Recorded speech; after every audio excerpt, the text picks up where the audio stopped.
गरीब चाची के घर अमीर भतीजी लाई इफ्तारी। या अल्लाह, आज तो इस कमबख्त चूल्हे ने नाक में दम कर दिया है। ऐसा लग रहा है जैसे चूल्हा ना होकर धुएं की चिमनी हो। अपनी चाची को इस तरह से धुएं में परेशान देखकर जोया आकर कहती है, लाइए चाची माँ, आज हम आपको रोटियां बनाकर खिलाते हैं। अरे नहीं जोया, मैं बना लूंगी। मैं नहीं चाहती कि इस चूल्हे के धुएं से मेरी हूर सी भतीजी का चेहरा काला पड़े। इतने में जोया का चाचा अनवर सिर से पांव तक मिट्टी में सना हुआ घर लौट आता है। उसके हाथों में एक छोटी सी थैली थी जिससे चाशनी टपक रही थी। उफ, अरे थैली में से ये क्या टपक रहा है? अरे माफ करना बेगम, मैं तो भूल गया था। मैं जोया बिटिया के लिए उसके मनपसंद की रस भरी इमरती लाया हूँ। इमरती का नाम सुनते ही 24 साल की जोया किसी बच्चे की तरह उतावली जताते हुए बोली, क्या सचमुच चाचा जान, आप मेरी मनपसंद की इमरती लाए हैं? मेरे मुंह में तो पानी आने वाला था, मगर मैंने किसी तरह खुद को रोक लिया। हम सब साथ में इसे इफ्तार में खाएंगे। अरे नहीं बिटिया, मैं जरा सी ही इमरती लाया हूँ, तू खा ले। मुझे और तेरी चाची को मीठे से खास मोहब्बत नहीं है ना बेगम? जी बेशक। असल में इमरती खाने का मरियम और अनवर का भी बड़ा मन था, मगर दोनों अपना मन मार लेते हैं। बचपन की दुर्घटना में जोया के माता पिता स्वर्ग से धार गई, जिसके बाद से जोया के चाचा चाची ने उसे अपनी बेटी की तरह पाला पोसा। उसके प्यार में कोई कमी न हो, इसलिए दोनों ने खुद की अपनी औलाद भी नहीं की। अनवर की माली हालत कुछ ज्यादा खास अच्छी नहीं थी। बस उसके पुश्तों का छोड़ा गया सालों पुराना एक कमरे का कच्चा घर और खेती करने के लिए जमीन का एक छोटा सा हिस्सा, जिस पर थोड़ी बहुत खेती करके जैसे तैसे 2 वक्त की रोटी का गुजारा चल रहा था। या खुदा, कढ़ाई में जरा सी सब्जी है। खैर, नमक प्याज रोटी से ही इफ्तार कर लेंगे। सब्जी सोया को दे देती हूँ। मरियम 3 थाली लगा ले आती है। अरे ये क्या, चाची माँ मेरी थाली में सब्जी, आप दोनों क्या खाएंगे? तभी अनवर अपने गमों को छुपाता हुआ झूठी मुस्कुराहट से बोला, अरे सब्जी की क्या जरूरत, आज तो मैं नून तिल से रोटी ही चटकारे लेकर खाऊंगा। ये कहते हुए गरीब अनवर नमक तेल लगी रोटी काट काट कर खाने लगता है।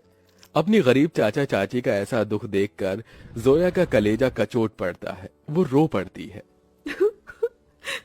चाची माँ, चाचा जान, चलिए इन सब्जी में से खाइए। अरे इतनी थोड़ी खाऊंगी मैं। जोया के गरीब चाचा चाची को उसे जितना प्यार था उतना ही स्नेह उसे भी था। यूं ही दिन गुजरते हैं। सुनो जी, हमारी जोया अब सयानी हो गई है। हमें इसके निकाह के बारे में सोचना चाहिए। जोया, भाई और भाभी की अमानत है हम पर। मरियम, मैं तो दिन रात अल्लाह से एक ही दुआ मांगता हूँ कि मेरी भतीजी को अच्छा घर मिले। अनवर जोया के लिए रिश्ता ढूंढने लगता है, जो कि अमीर खानदान में हिना के बेटे से लग जाती है। अब शादी की तैयारी शुरू हो जाती है। अनवर, अभी तक जोया के निकाह का जोड़ा नहीं सिलाया। 2 रोज बाद उसकी रुखसती है।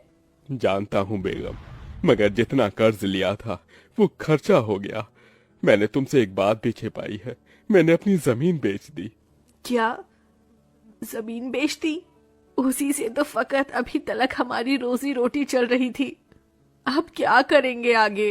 अल्लाह मियाँ बैठा है ना रोटी देने वाला। मरियम, कुछ तो कर लूंगा, लेकिन जोया हमारी इकलौती भतीजी है। उसका निकाह अच्छे से घर में हो जाए ताकि मन में कोई मलाल ना हो। जोया के गरीब चाचा चाची उसकी शादी के लिए अपनी खेती बाड़ी बेचकर उसकी विदाई करते हैं। चाचा चाची माँ, जा मेरी बच्ची, अल्लाह तुझे दोनों जहां की खुशियों और नेमतों से नवाजे। जोया अपने गरीब चाचा चाची के घर को छोड़कर अपने अमीर ससुराल में आ जाती है, जहां उसके सास ससुर नंद जेठानी से भरा पूरा परिवार मिलता है, जहां सास हिना उसका स्वागत करती है। माशा अल्लाह, कितनी खूबसूरत बीवी है हमारे मुराद की। एकदम सही फरमाया आपकी अम्मी, भाई की तो किस्मत खुल गई। चलो देवरानी जी, हम तुम्हें तुम्हारा कमरा दिखाते हैं। जोया की जेठानी आलिया उसे कमरे में ले आती है, जो कि बहुत ही बड़ा और आलीशान था। वल्लाह, इस कमरे से भी छोटा तो हमारे चाचा चाची माँ का घर था। यहाँ तो हर शान और शौकत है। अगले दिन जोया नहा धोकर पहली रसोई करने आती है। अस्सलाम वालेकुम अबू जान। खुश रहो बहू बेगम। अम्मी जान, खाने में क्या बनाना है? अरे बहू, तुम क्यों खाना बनाओगी? उसके लिए नौकर चाकर है ना। मगर हम सभी तुम्हारे हाथों का शाही टुकड़ा खाना चाहेंगे। जी अच्छा। जोया जैसे ससुराल के ऐशो आराम भरे किचन में कदम रखती है तो नम आंखों से निहारती रह जाती है। उसकी आंखों के आगे अपनी चाची का धुएं में चूल्हा फूकना याद आ जाता है। या खुदा, हमारा ससुराल कितना रईस है। ऐसा लग रहा है जैसे हम किसी जन्नत में आ गए हैं। मगर हमारी गरीब चाची माँ आज भी गीली लकड़ियों से चूल्हा जलाती होंगी। आंखों ही आंखों में जोया का उसके ससुराल में 1 साल गुजर जाता है और रमजान का महीना शुरू हो जाता है, जहां वो अपने अमीर ससुराल वालों के साथ दावतों भरी दस्तरखान पर बहुत कुछ खाती है, तो वहीं उसके गरीब चाचा चाची के हालत गरीब बदहाली में कट रहे थे। अरे क्या हुआ मरियम बेगम, अभी तक खाना नहीं लाई? मैं वजू करके कब का बैठा हुआ हूँ। जी लाई। मरियम कुछ रोटियां रखकर नमक मिर्च के साथ लाती है। जी बस यही है खाने में, रूखा सूखा है खाने में। जाने अल्लाह हमारे दिन कब बदलेगा। बाकी दिन भी रूखा सूखा खाते हैं और रोजे में भी रूखा सूखा खाकर काटना पड़ रहा है। मरियम, अल्लाह ने जो दिया है उसे सिर माथे लगा कर खाओ। बेचारे गरीब शौहर बेगम एक दूसरे को निवाला खिलाकर गम बांटते हैं। कंगाली इतनी थी कि दोनों पानी से सहरी करके भूखे पेट कड़ी धूप में भट्टी पर काम करते हैं और यूं ही दिन गुजरते गए। बेगम, अल्लाह के करम से इतने पैसे जुड़ गए, कल जोया के ससुराल इफ्तार दे आते हैं। दोनों खुद पर दुख उठाकर जोया और उसके ससुराल वालों के लिए कपड़े, फल, मिठाई के साथ इफ्तार लेके जाते हैं। अरे समधी साईं, आप दोनों?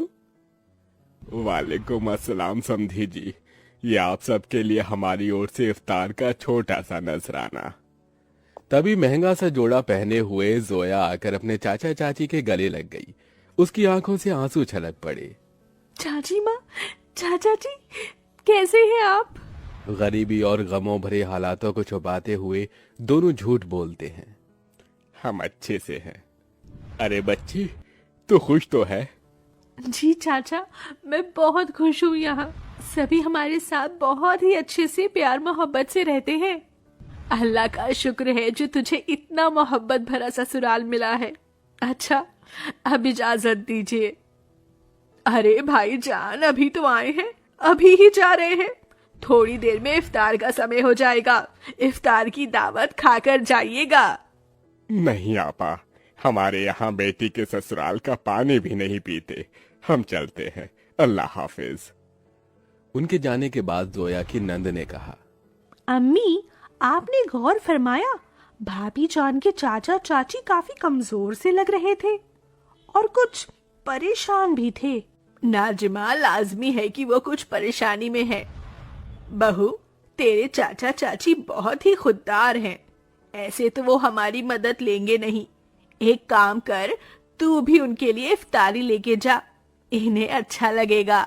जोया के ससुराल वाले बहुत ही खुशियों के साथ उसके गरीब चाचा चाची के लिए इफ्तार की तैयारी में टोकरे भर फल, मिठाइयाँ, बहुत सी चीजें करते हैं। 2 दिन बाद जोया अपने गरीब चाचा चाची के घर पहुंचती है। किस्मत तो देखो, उस इफ्तारी की शाम उनके घर में रोटी के लिए भी जखना लगा हुआ था। तभी कुछ लोग अलमारी, कुर्सी, फ्रिज, पलंग इत्यादि अंदर लाते हैं। ये सब किसका सामान उतरकर हमारे घर आ रहा है? जोया, तू मेरी बच्ची? अस्सलाम वालेकुम चाची माँ, क्या बात है? इफ्तार का समय हो गया और आप दोनों ऐसे बैठे हैं? हम इफ्तार करने ही जा रहे थे। तो चलिए, मैं थाली लगाकर लाती हूँ। हम तीनों चाचा चाची भतीजी एक साथ इफ्तार करेंगे। जोया जैसे ही चूल्हे के पास जाकर देखती है तो सारे बर्तन खाली पड़े होते हैं। ये देखकर उसकी आंखों से आंसू गिरने लगते हैं। चाचा चाची, इस घर से मेरी रुखसती क्या हुई? आप दोनों ने मुझे इतना पराया कर दिया कि ये तक भी ना बताया कि आप दोनों किन हालातों से गुजर रहे हैं।